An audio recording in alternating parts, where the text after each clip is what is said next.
Hey everyone, and welcome back to the Coins Alert channel. I'm making another movie about XRP today, as I always do. I hope everyone is having a great day today, no matter where they are in the world.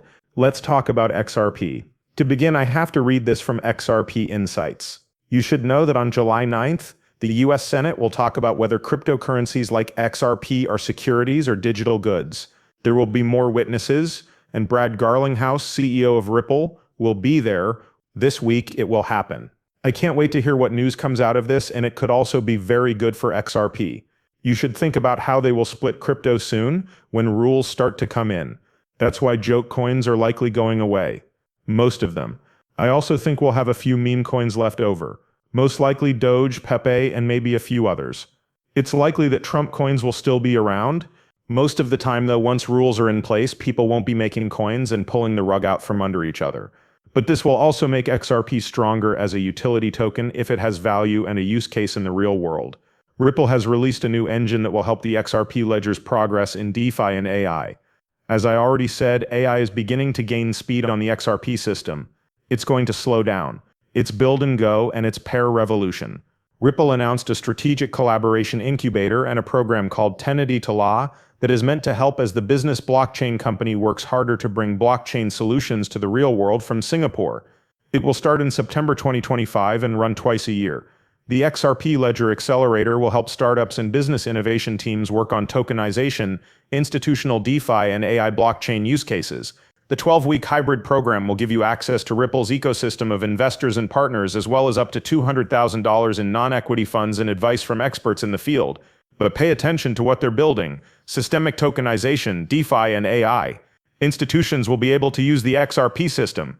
This is the reason why many institutions will pick the XRP system over other networks as they move into this space. There have been 1.6 million deals in 24 hours for XRP, but the price hasn't changed much. In the XRP Ledger network, this is what's really going on behind the scenes. XRP's network action has only spiked. This comes at the same time as the P-weight sitting on the bench. There is a catch, though. It's not just SPI behavior that hints at it. A lot of activity on the network, but not much activity in one spot, could mean that things are getting exciting, but no big money has moved in yet. The price of XRP is stuck between 222 and 223 right now.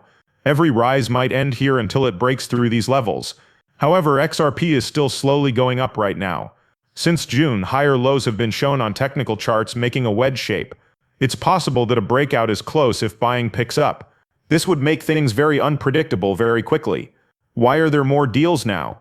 Is it because of new institutional players, or is it just more settlement activity? It's a good sign for the future if big names come back.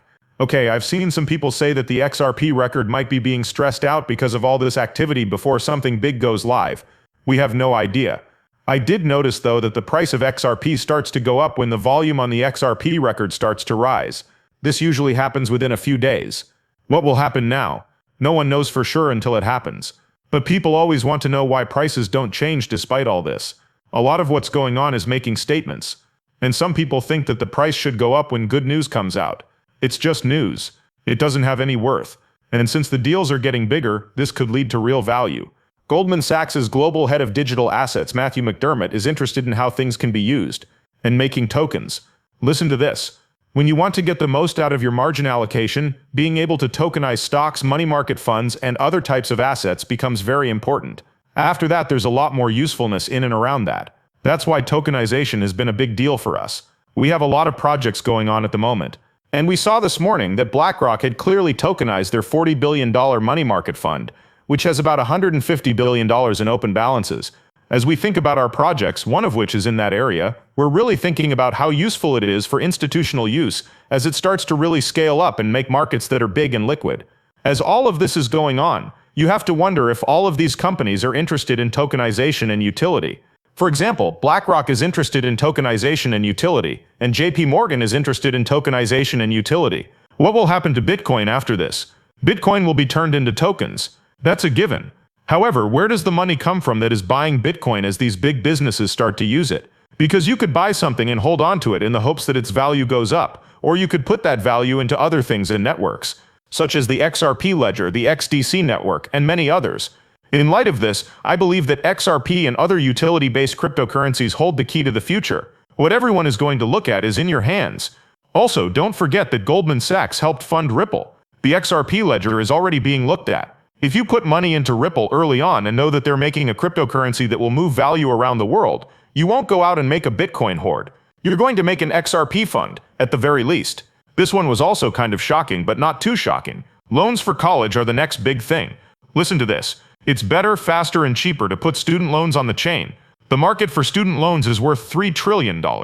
Take 10% of that and put it on chain. That pretty much quadruples our TVL right now. So people think, oh, $100 billion TVL on DeFi, that's great. From there we can grow. Putting school loans on the chain, on the other hand, will blow everything else out of the water. Then what takes place? On top of it, people start making other DeFi primitives, different types of composability and other goods. And that's what we think will really drive growth in the space.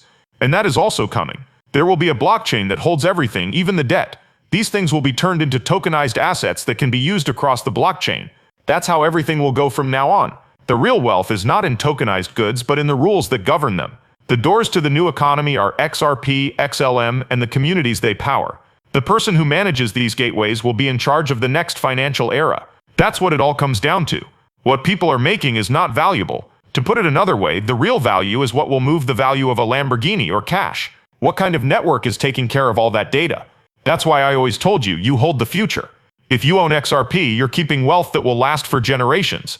In the long run, this will make you very wealthy no matter how much XRP you have now.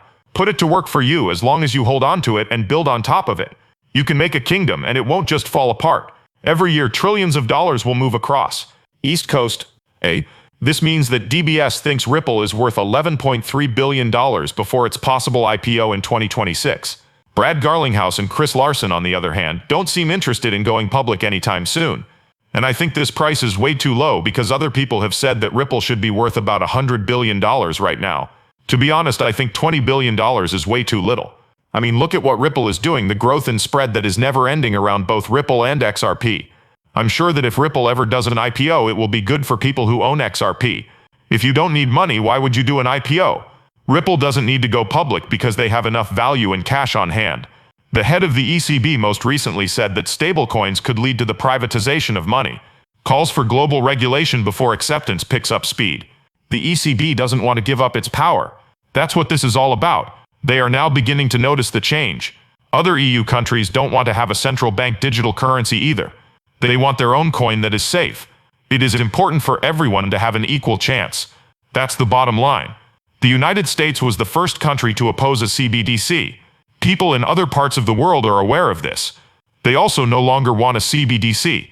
What's the first thing that people should know about a central bank digital currency?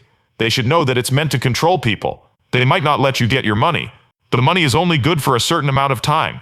No more putting money away for bad times. Stop putting money away to start a business. This wouldn't all be gone with the central bank's digital money. I believe she is in a battle. It is from the crypto bitlord. XRP FUD is getting worse from Bitcoin extremists this week, which I find strange. Let's say that your bank uses XRP and you're talking badly about it. Until we get on NASDAQ, everything is fun. I believe the Bitcoin maxis is the issue at the moment. It was great while Ripple was in court with the SEC, and XRP might have been called an investment. They were glad that happened because they didn't think Ripple would beat the SEC, or that a judge would say XRP wasn't an investment. But XRP isn't a security now, and it never will be. Things are already moving faster for XRP, which they don't like, because they know XRP has what it takes to beat Bitcoin to the top spot. I think